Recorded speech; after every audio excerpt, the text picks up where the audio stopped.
Hello and welcome to my channel.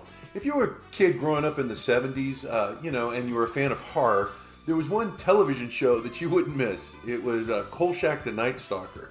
Now, in this show, you had a newspaper reporter who was always involved in some sort of supernatural investigation, whether it be, vampires, aliens, or swamp monsters, You always wanted to tune in the next week to see what he was going to encounter. And, it made for fun TV, and back in the day when you were like 10, 11, 12, it was pretty scary, So today what I'm going to do is I'm going to create a custom Kolchak figure, something that I've been wanting to do for a while, but haven't been able to get the head. But I have the head now, and I'm going to go through and I'm going to create my own custom Mego-Kolchak the Night Stalker. Well, recently I was fortunate enough to acquire a sculpt from a artist on Facebook who was clearing them out. And look at that. Detail on that is incredible. He also sent the removable hat. What would Kolchak be without his bird feeder on top? So today I'm gonna try to make the model look as realistic as possible, but still maintaining that toy aesthetic. So let's go ahead and get started.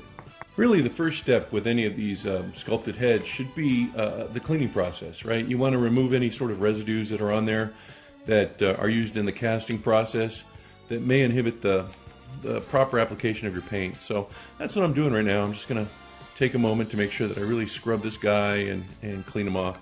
I think he's well done, so I'm gonna go ahead and rinse him and begin. When you're doing the eyes, you want to make sure that you use your finest tip brush that you have.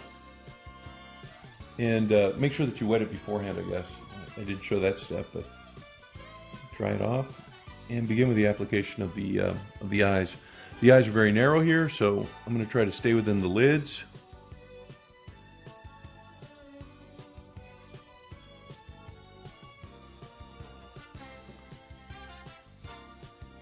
Yeah, the sculpt's detail is just fabulous. Oops, looks like I messed up. See that right there? See if I can clean it up. If not, I have my soapy water handy, so I can just, you know what, I'm going to show you the process. If I miss up an eye, let me show you what you need to do. Hang on. Grab your soapy water and your brush, and then just remove the mistake. I wish you could see it. Let me go and rinse them off so you can see. I'll be right back. To it. Good as new. I have to let them dry now again, but you can see that mistakes that are done with these acrylic paints on a sculpt that doesn't have a flat paint, pretty easy to remove, right? So I'm going to let them dry, and I'll be right back. You can see I've done a majority of the eyes off camera. It's hard for me to talk and kind of get it into the narrow areas of the eye. And what I'm doing here too is I have a little bit of that pink color, and I'm placing it underneath the eyelid, just kind of like to establish or define the bottom of the eye. So I'm gonna do that right now. Just a very thin coverage, right? Kind of like also, I guess, frames the eye. And if you remember, Carl Kolchak had like little bags under his eyes, and they're here in the sculpt, so I'm going to make sure that I accent those as well. Oh, it looks like I got a little over travel here. Let me try to take care of that.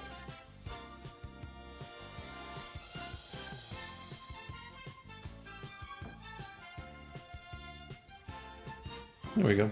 So next step, I'm going to let that dry, and I'm going to go ahead and color in the color part of the eye, the iris. So I'm going to let that dry, and I'll be right back. While I have my pink paint out, I think I'm going to go ahead and do the lips now. Yeah, it's just a step that I think is necessary. Not a lot of the Migos have the lips painted. And when you're choosing a color to do the lips, make sure that you get a color that's very, very close to the skin tone that you're working with, but maybe just a hair of a shade darker. And that'll give you the effects that you're looking for with the lips. Let me see, I gotta get a little closer. I think I got them. Yeah, I usually just concentrate on the bottom lip and just barely touch over on the top lip just to get that subtle effect. So I'm gonna let the eyes dry, and I'm gonna be right back. I'm gonna try to paint one on camera, but I probably have to paint the second one off camera because I really need to get close up and focus on the position of those. So I'll be right back. All right, Kolchak's eyes are kind of dark brown, so I'm going to use my Dryad bark. And again, I'm starting in the middle of the eye, and I'm going to create a dot, and I'm going to move up.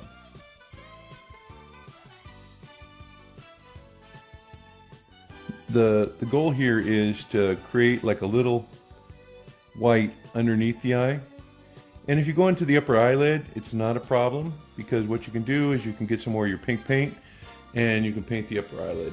So there's my first eye. Trying to make it bigger, but maintaining that roundness. So there's my first one. I'm gonna go ahead and try to get the second one in the same position. I'll be right back. Looks like with this, I guess left eye, right facing eye, I went a little too far. So what I'm gonna do is I'm gonna add a little white paint. Try to bring it back a little bit.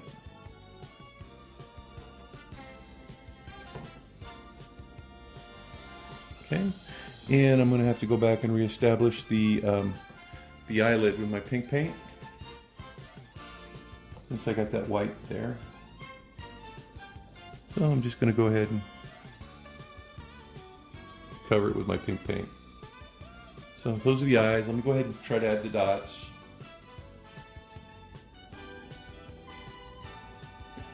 To do the dots, you just want the tip, the very, very tip of your paintbrush covered. And you're just going to paint a dot. I usually try to aim for the center or upper center.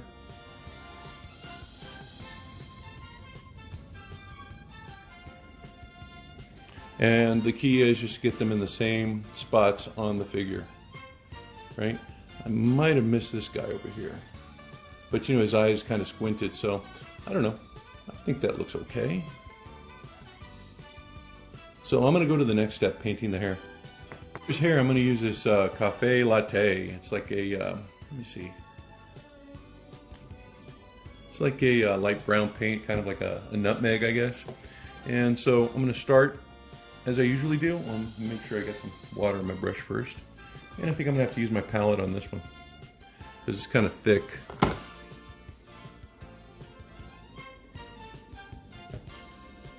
A little water. Okay, and I'm just going to start at the scalp and move back in the hair. Let me cover this before it gets even drier. Okay, now some of you guys might say, but his hair was a little red, and I'm going to take care of that in a second. I'm going to add a wash, but I'm just getting the basic layer down.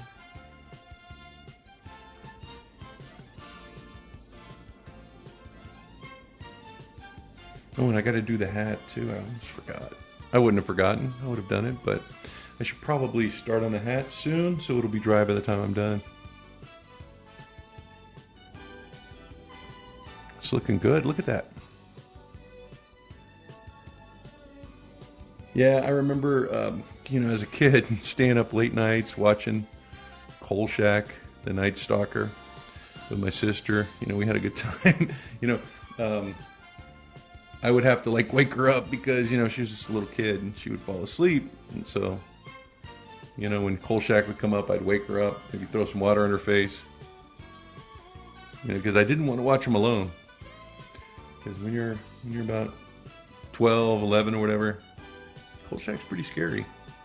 Nowadays you watch it, and you know what? It's on right now. If you check out NBC.com, they have the complete series on. So if you weren't able to get the discs, and you want to watch it, it's on NBC.com, the entire series. And I think they have the original movie too, the original Night Stalker, where he goes against that vampire in Vegas. I actually have the headline here somewhere. What did I do with it? Ah, here it is.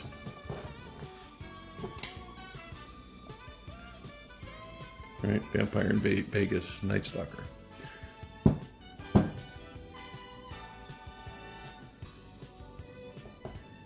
need some more paint over here. I think I need a new palette too. But again, I'm just starting at the scalp, or where you have the flesh, and just moving up. I find that's the easiest way to paint the hair, just to make sure that you establish a natural hairline.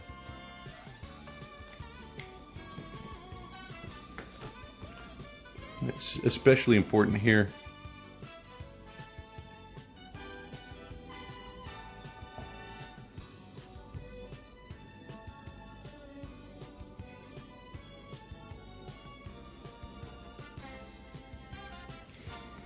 Yeah, it's looking good. I'm going to go ahead and do the rest off camera, and I'll be back. Well, I went outside and I painted my hat. I painted it a color called Matte Summer Wheat, and it came out really good. It's really close to what it looked like on the original series. I'm still going to paint it. There's some things I'm going to be working on. And then here's my Kolchak with the hair. You see the hair color was pretty spot on. And I could pretty much leave them like that if I wanted to. It looks pretty good. But what I'm going to do is I'm going to add a wash to the hat, and I'm going to paint it. And I'm also going to add a wash to Kolchak's hair. I don't know if I'm going to do a flesh wash. I like it the way it is. But I will add a wash to his hair. I'm going to be using, let's see, here it is right here. Reichland Flesh Shade. And that's going to give him a little bit more red to the hair. So I'm going to go ahead and do that right now. I'm going to use one of my bigger brushes. And I'm just going to apply it pretty liberally. So again, starting at the scalp, moving back. This is just bringing, I guess, a little bit of a reddish hue to his hair color, and also defining those little lines. You can see it's kind of seeping into the recesses of the hair, and giving you that color that you want, plus adding a little bit more detail. Let me do it on the front. Got to be careful though so it doesn't run.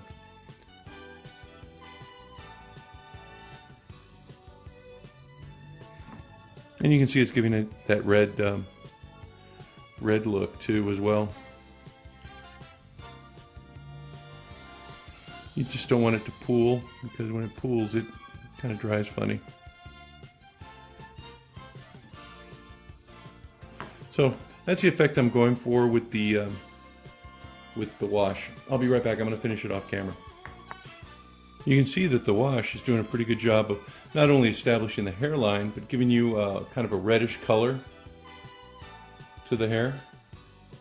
I'm going to do the same thing with the hat.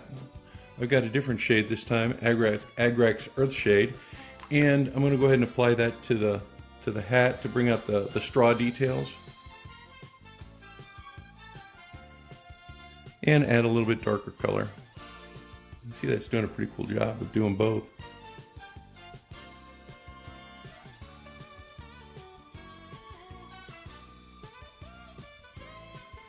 May have a little too much there. Let me go ahead and take it out. You can see I'm just kind of like slapping this stuff on. But it's going to give you that really cool effect. It's going to darken the areas of the sculpt that need to be darkened. And I'll probably go back and I'll probably do a dry brush on it. Well, it depends. Depends on how it looks.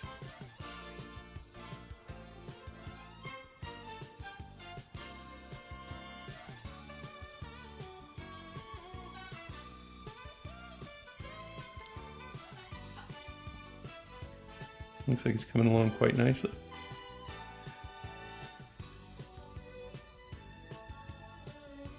If you get it on this ribbon or this band, not a big deal because we're going to paint that. All right. Okay, I'm gonna finish it and I'll be right back. As I was painting the head, I realized that I didn't do the eyebrows. So let me go ahead and get those really quickly.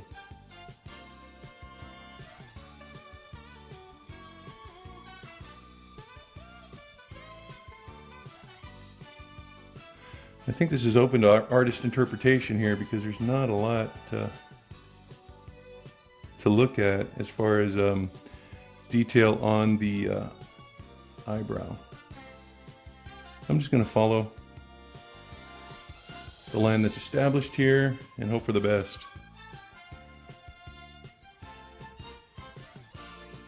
Remember them being kind of bushy, so I'm going to try to make them a little bit wider than I normally do.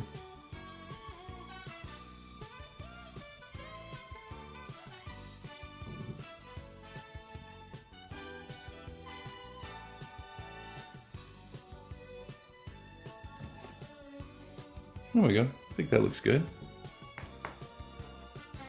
At this point, I'm using my Abaddon Black to paint the ribbon that goes around the hat. I'm going to paint it black, and then I'm going to add some red accents. You know what? This painting this particular sculpt is a lot of fun.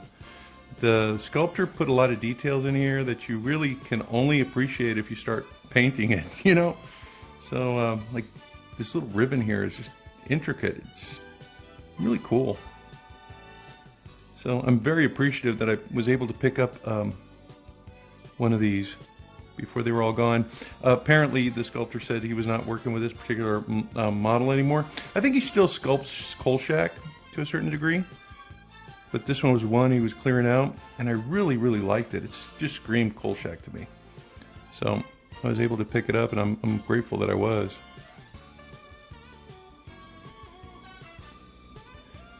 And it's been a real fun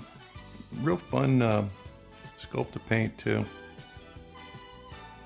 I don't know if it's because of the subject or the way it was done, or maybe a combination of the both, but it's just been a delight.